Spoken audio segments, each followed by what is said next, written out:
actor-producer, Maya Rudolph.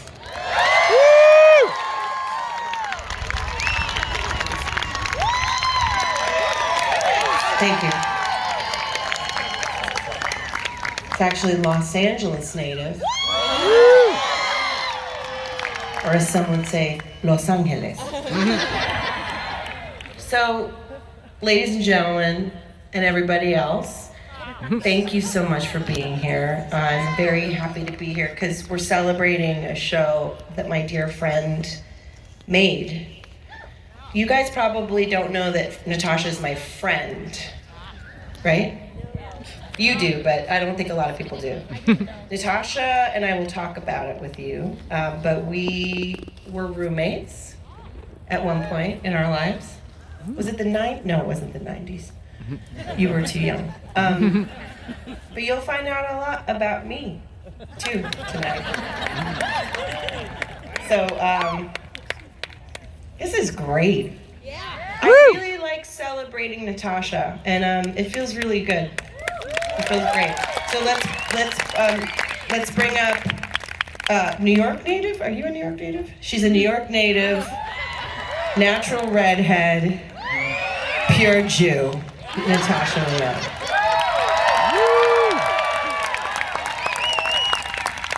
What an intro. Well, I wasn't sure because there's some Florida in there. Yeah, but that's only for like a year. Okay. It was a weird year, though. I was born in Florida. Really? Gainesville. Wow. We don't talk about I had this boyfriend, sorry Fred, you're not the first, but it was Robert Wilson, and he went to university in Gainesville. What's that, UF? Yeah, UF. Home of Tom Petty. Yeah, and he was the one that taught me all about Kenneth Anger, which you can really see in the show. Right? Yeah. This show, I'm so in love with you. I can't believe you made this show. I'm not surprised, but I'm so happy that everybody else is getting to see it. You know, it's so rare that people get to express who they are in their work, right? And I think that we've all, actors experience, you know, being hired to do things, and then sometimes we write stuff and it's great. And for a long time we were like, I'm writing this thing, I don't know. Maya's, I don't know. But this show is so much more than I could have ever imagined from your beautiful brain. And I know it wasn't you alone. I know there's incredible people involved. Our buddy Amy Poehler. Shirako's here tonight, one of the writers. Shirako. Dunlap. Season 4, episode 4 specifically. Yeah. Leslie Headland. And it's so rare that I get to see. I don't always know. I mean, I love Stranger Things, but I don't know anybody who works on that show. Like, I know you, and there's so much of you in this show, and not just, oh, this is who Natasha is, but the things that you love, and the things that you're excited about, and the things that you're interested in, the things you're thinking about, and what makes your brain go. So I guess I'm supposed to ask you questions, right? Maya, this is so nice. It's nice, right?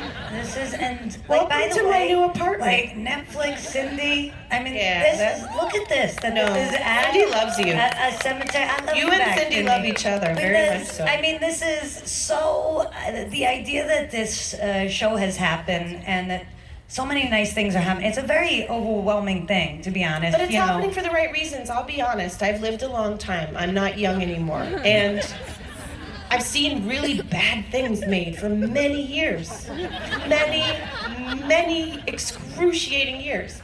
And I love good things. But more importantly, I love good things made by good people. And you know I feel that way, and I know you feel that way. And so that's why this is exciting, because it's a celebration of all these great things. It's like it's more than the bad news bears. It's like seeing the good guys win. And we were roommates one summer. It was the 90s. Was it? was. It was my 30th birthday, so Yeah. it was a mere 17 years ago, She children. said 10. She said 10. So we lived at the chateau together for a summer. Back when that used to mean something. Okay. Okay. And let me tell you something. Let me We tell you. fucking ruled the Oh school. my God, this we fucking fucking man. ruled the school. Yeah. Fucking You thought you knew Colin Farrell? You don't fucking Colin Farrell coming to our room 4 a.m. Fucking Colin topless. Farrell. Put your shirt on, Colin. Colin with his belt open. Colin Farrell. Oh, yeah. Knock, knock. I heard there was a party. There was. It wasn't wrong. It was a 30th birthday Yeah. party, baby. So, Natasha is actually, I moved to New York to work on Saturday Night Live when I was 27, and I met Natasha in a bar, the Mercer Bar. Yeah. And she said, "Hey, my friend is doing a fashion show. You want to be in it?" I was like, "Sure."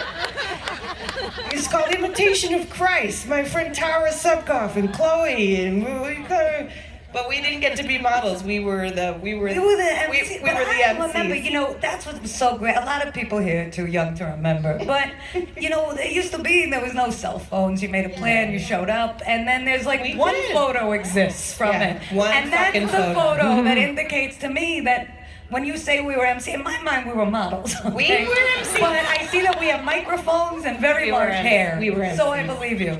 Lizzie We were MCs. Mugazos is here. I bet she was there, right? Were you there? I was there. And also has a song from her band Gang Gang Dance. Oh my We were trying to figure out what episode. It's like a very the existence of the show is its own So Russian doll effect. so I bring this up to say, I'm not just a fan of the show. I really know this human being, and I really fell in love with this person. She was my first friend I made in New York City, and what a friend, boy! Talk about loyal human being. So there's so much of you, but not just you, like, oh, this is my story, but like the things that you love and you believe in. Why did you make this show? You know, I first of all, I don't think that I really ever thought they were going to let me make one. You know, and I think that there'd been a lot of failures along the way. So I think that there is something about this show which only comes from, you know, a series of failures in a life and feeling like you're never going to get your chance. And then once given the opportunity, this sort of additional underlying fear that you're never going to get that chance again. So you fucking better put every goddamn thing you've got into it, just in case, you know. And I think that's sort of what ended up creating this. Oh, I thought that was an earthquake. Yes, it was. And it was so subtle, and thank you. This gentleman, it was like, I didn't even notice. Nobody knew. It was like a ghost in the cemetery. The show is about death, and so that's why we're here. The show's about death? The show is about death. But, you know, I think that it really felt like these life and death stakes, so it was sort of every song collated, every idea, every little note, every person that I knew and that I loved, you know, it really happened. What was your question? Okay, so I asked you why you want to make the show.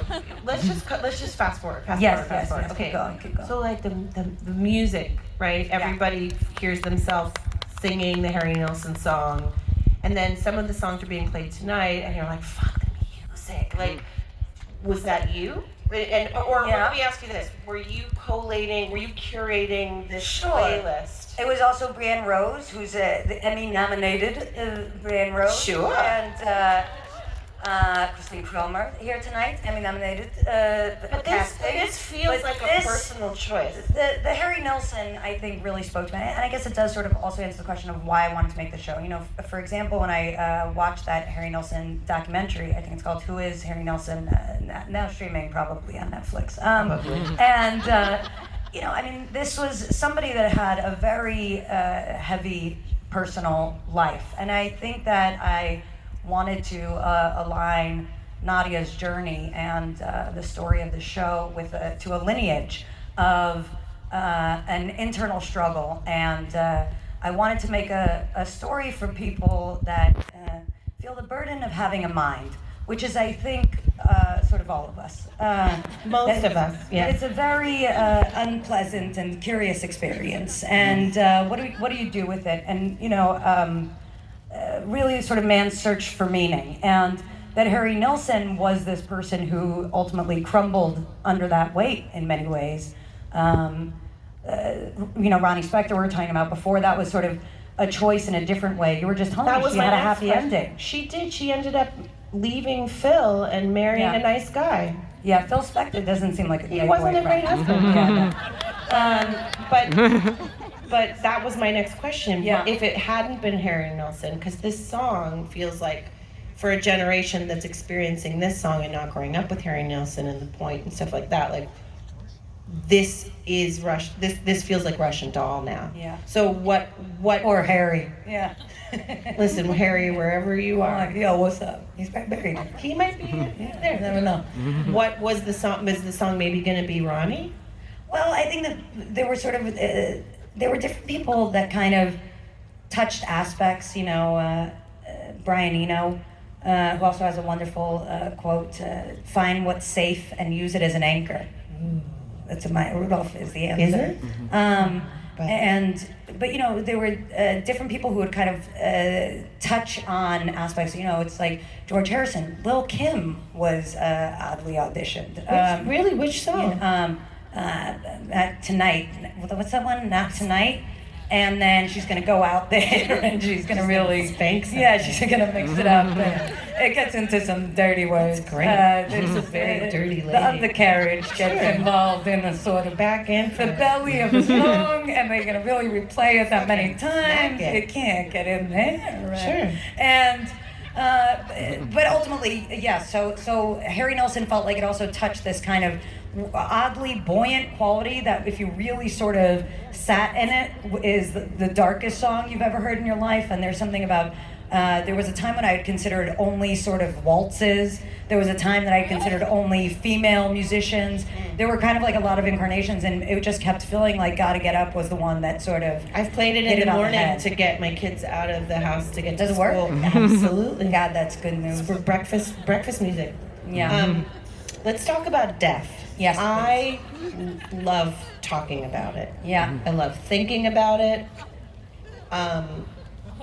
I didn't used to love talking about it. We've both been touched by death in different times, in different ways. And as I go on in this life, I'm, no pun intended, morbidly curious. It's like scratching an itch. I mean, your beloved Fred and I made this show forever because we love to think about ghosts and death and the afterlife. I want to talk about that because I feel like there is such an exciting element to this show, whether it's the idea of living more than once, living within the same life in part of the. I'll be right there. Holding for the plane. That's my husband. Hope he's not flying drunk. Well, You never know. it is Friday. It is Friday night. Let him have it. I hated death growing up, and now I can't stop thinking about it, and I can't stop thinking about it. This show feels hopeful to me. Yeah.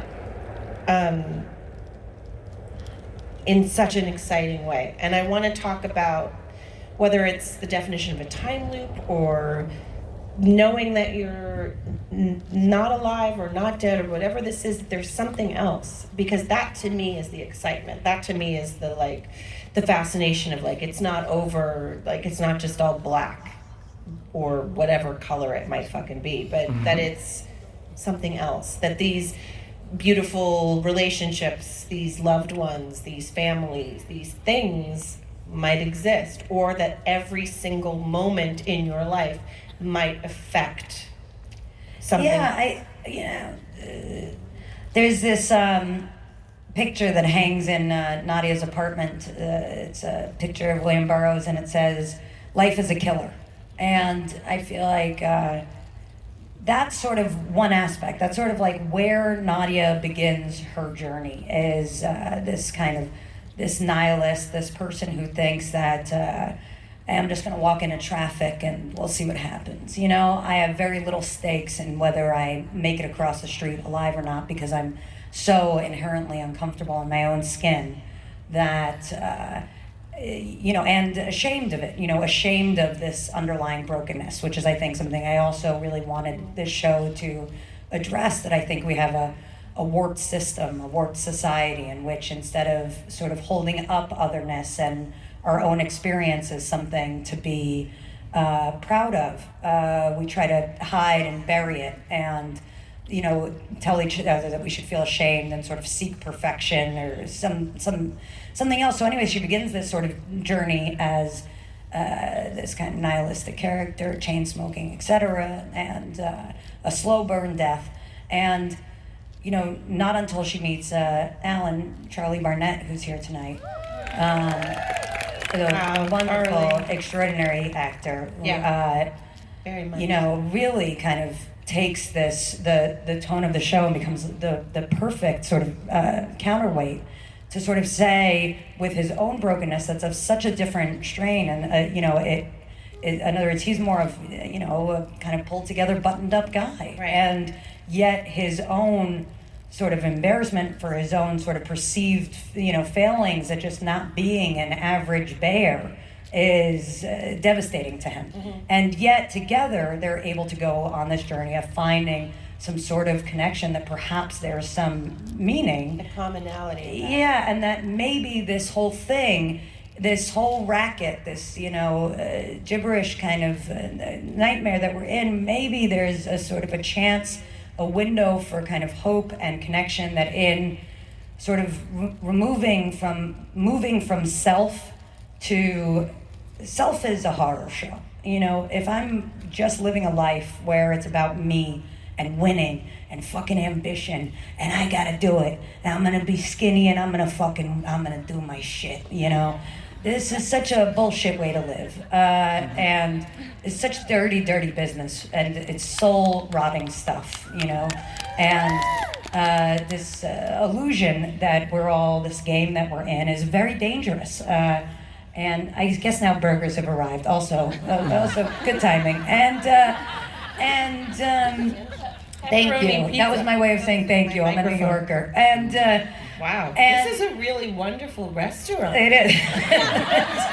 And so within all this, we kind of see that there is a window of opportunity, that perhaps, you know, here I am searching and scrambling, and Nadia's out there. She's trying to see, is it maybe it's maybe I need to check into a mental hospital. Is the answer lurking for me there? Where is it? It's kind of all the stuff that's maybe I gotta fix myself, without sort of having that moment of clarity, in a way that maybe it's actually just in seeing what's going on over here. Like, how can I become a participating member Yes. in life? And once that happens, does, you know, if we as a people kind of shift from that impersonal gain towards kind of like, how can we become contributing members of society who sort of lift each other up instead of taking ourselves out, even when the weight and the burden is too much to bear? What will that do, and what does that mean for even not an afterlife, but, you know, what we're leaving behind in our own psyche? Greta Thunberg, guys. Greta fucking Thunberg. So, you know, I think it wants to ask those big questions, and I think that my personal point of view on life, as a result of sort of skating so close to the edge so often, and, you know, I mean, this is all now decades ago. We left this behind in some hotel room.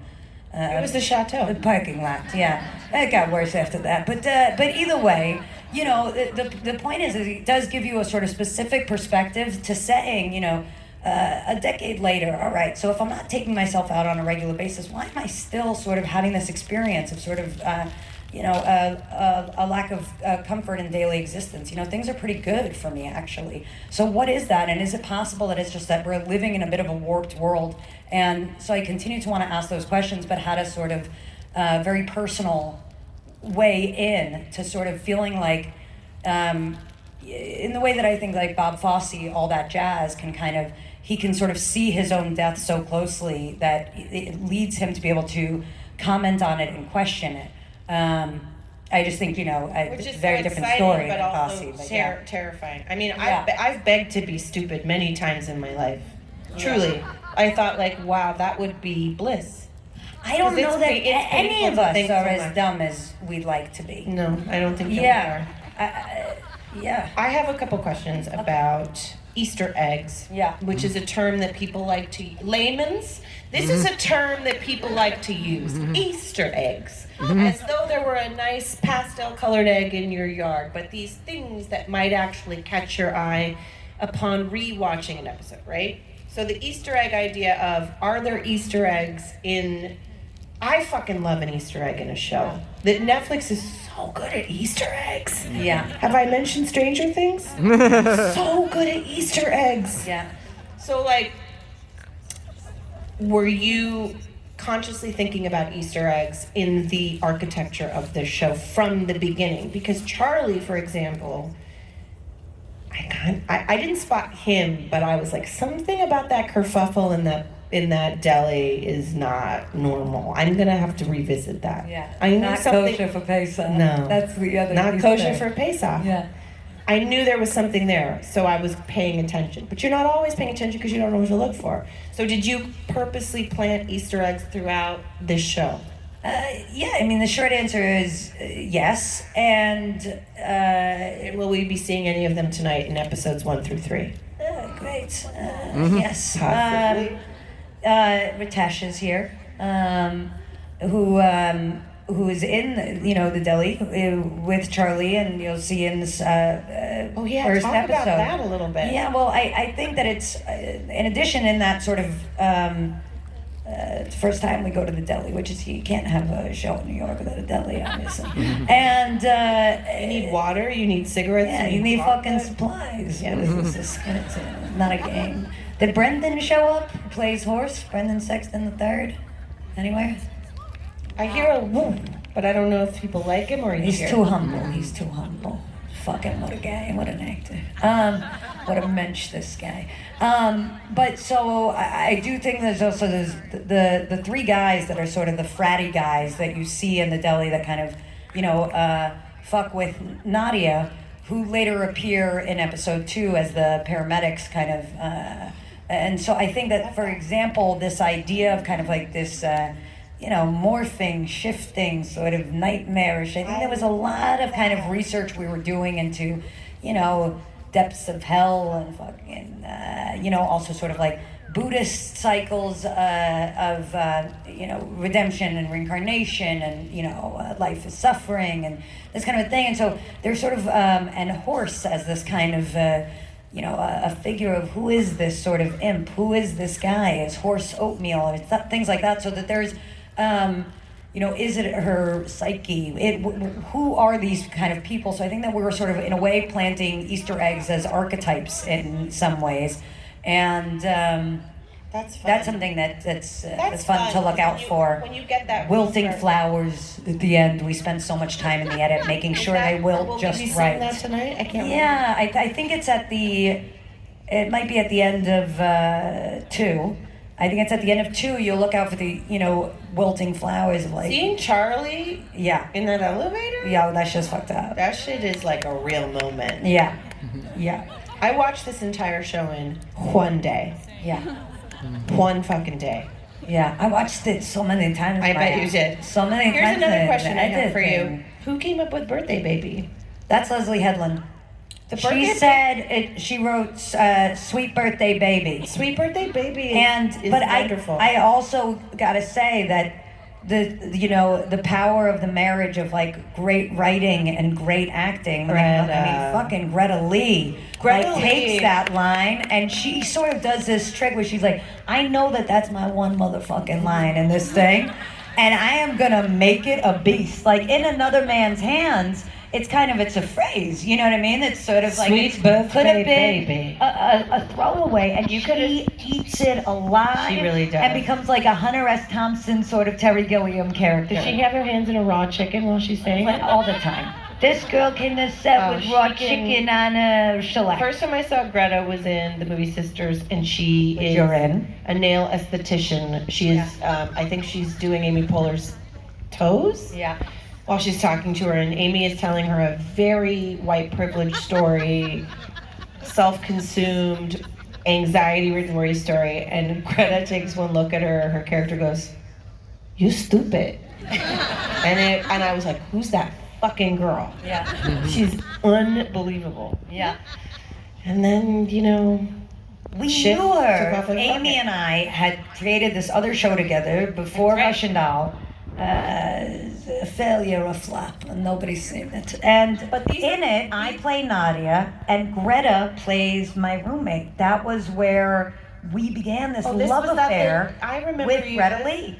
I mean, she is so, No, you know, she's you something. watch, and it's like, it's an interesting show of, you know, it's almost like you can't tell how gorgeous the kind of performances are that sort of exist within the loop of you have to play somebody who kind of doesn't know and make it sort of fresh each time, but that the audience knows. So in a weird way, it's like while the show itself is pulling at the kind of like quantum fabric of time and sort of questioning what is a loop, what is a life, and why is life sort of melting away, and that there is consequence to behavior. There are wilting flowers. In other words, each time I die, I'm resurrected and I'm back alive again. And yet, my world, my physical world is sort of shrinking and changing and dying a little bit. But then the magic of these performances that you know everybody else in the show is doing is that they're also playing with a relationship with an audience that has already seen those scenes before. So playing with like these slightest adjustments just to make it feel like something has altered in the world but is exactly the same. That's so fun. Really, It's you like know, Wile big E. boy stuff. Coyote and the Roadrunner, you know, getting to restart every time, and that creative freedom that you can get with knowing that these are the characters, these are the said characters in it, but that you can then just adjust it that much, or then you can, spoiler alert, you know, later down the line, be in the restaurant with the little girl and fucking bleed from every orifice of your body. Yeah, which is the ideal way. Is that Okay, so, and also Bert Young is here.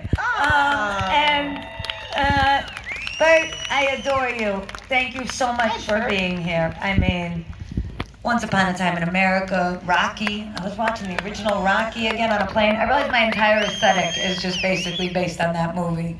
On Rocky. Yeah, I think, you know, and you'll also see it's a real, I mean, I was watching Cabaret on the plane the other day, and, you know, the prairie oyster business that's happening, that's kind of, it's a Rocky Cabaret mashup, but that's real. Her nails in that movie are Her fucking big green nails. unbelievable. You know who else has extraordinary nails in a movie? We don't talk about Mickey Rourke in the Angel Wrestler. Heart? Oh, I thought you were talking The about most Angel Heart. disturbing that's Robert set of De Niro in nails Angel you've Heart. ever Let's be clear, seen when he's peeling in the that egg. history of film. When The fucking most Robert De Niro disturbing. peels that fucking egg in one. I have tried so many times to peel a boiled egg in one. Right? How many people here tonight have seen this entire first series? So some of you are virgins. That means virgins. Ah. So a lot of people are going to.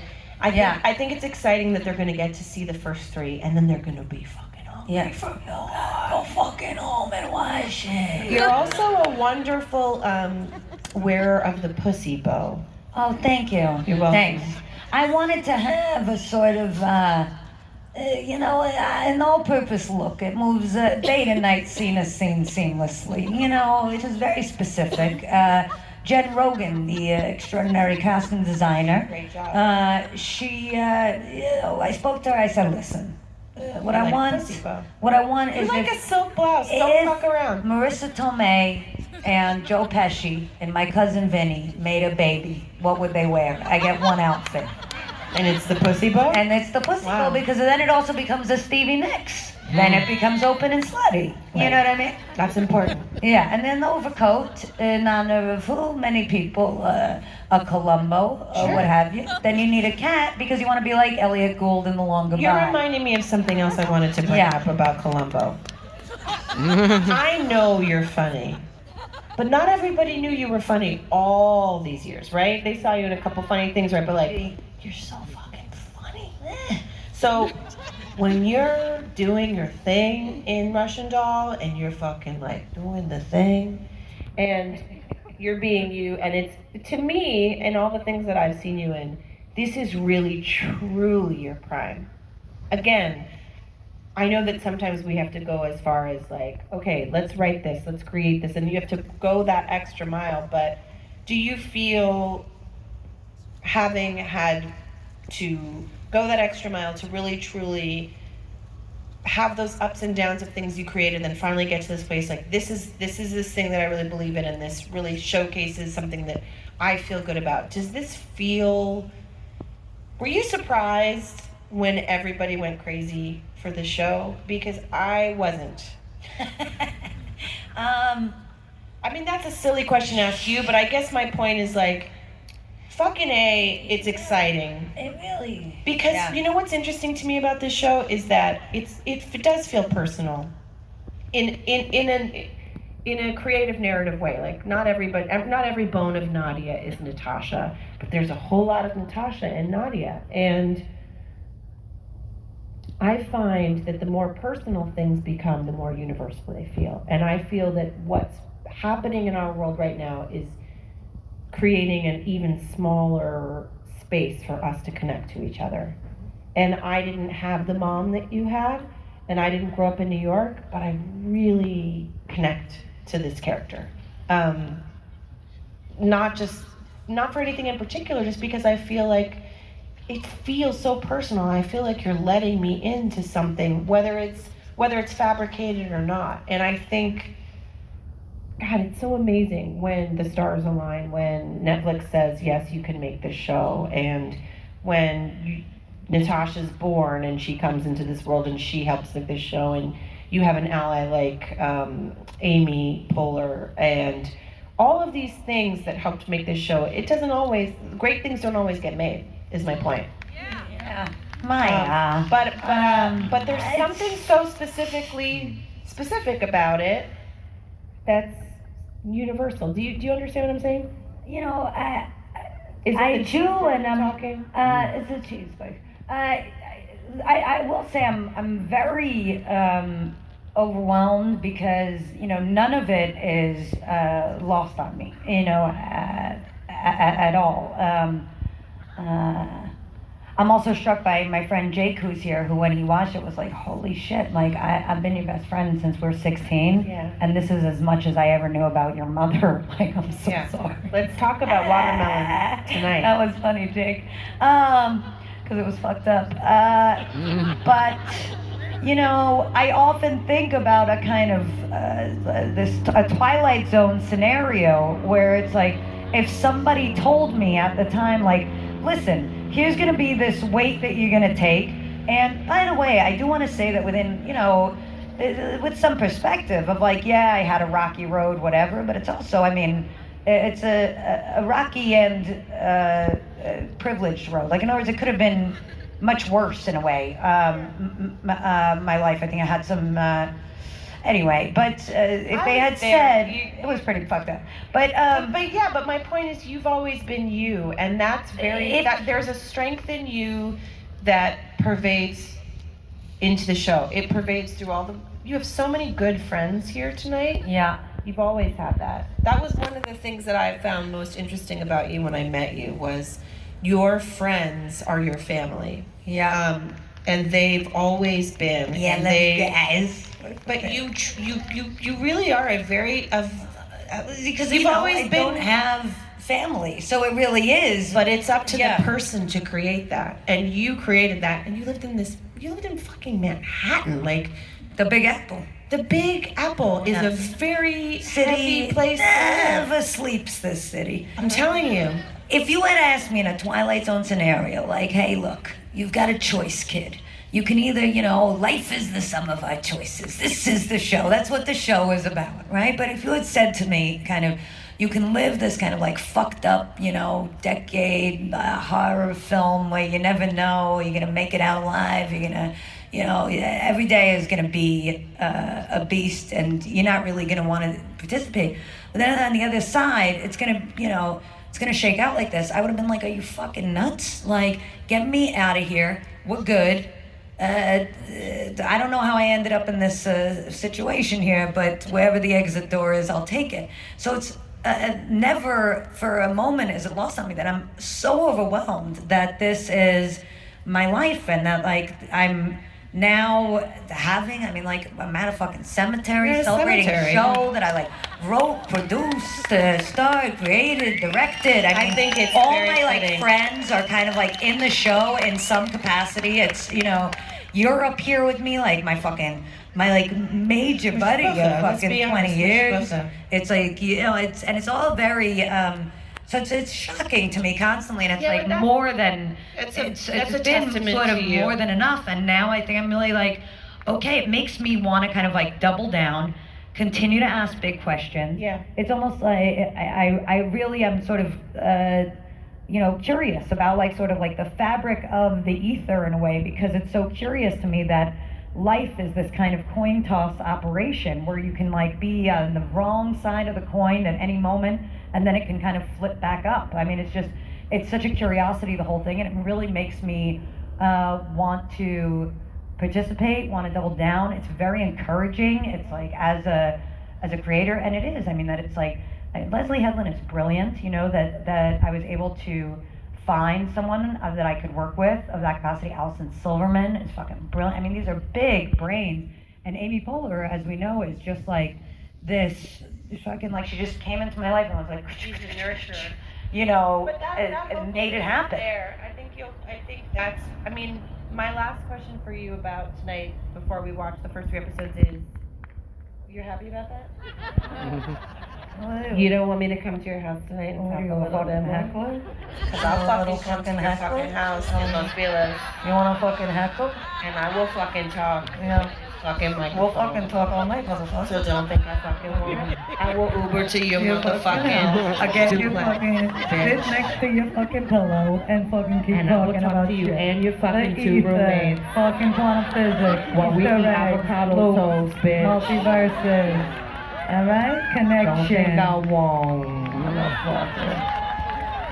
My last question is, are you excited about making another season of this show? Because I think the template is so incredibly inviting of anything can happen. Yeah. Are you ready? Are you ready? Are you ready? Y'all ready for this? The second season of Russian Doll. This night, Maya and I have offices together. Sure. And I was fucking in there, and I was fucking writing shit up on the board. Were you all this writing on the stuff. wall? And I was fucking, then I was erasing, because I was like, I don't know who comes in here when I'm not there. And, Not TMZ, we're good. yeah. But it's, it's very exciting to feel so supported, and sort of it's like a very buoying experience that there's such positive response, because it means keep going, keep scratching at that itch, We want to know why these 2, people decide to sort of sign up for life instead of death. What's that going to mean? I want to know, especially after meeting Charlie. I can't wait to find out. I'm so excited. I am buoyed by it. I can't tell you enough how exciting this show is. Even if I didn't know you, I probably want to know you. And I love investigating. The older I get, the more I want to investigate life in this way, because it doesn't necessarily feel anymore like it has to be linear. And I think that's what's really exciting, is the more we ask questions, the more we really get to know our own lives and each other's lives. And I'm really proud of you, and I'm really excited for you, and I'm thrilled that it's you that's doing this. Yeah. We're gonna come to your duplex tonight. We're coming over there. We're gonna tell the truth all night, okay? Thank you. Thank you guys all for coming out. Thank you for supporting the show. Thank you for caring, and thank you, Maya. I love you very, very hard. Love you too, buddy. Thank you. Thanks, guys. Have fun. Here, baby. Don't die. You're in the cemetery.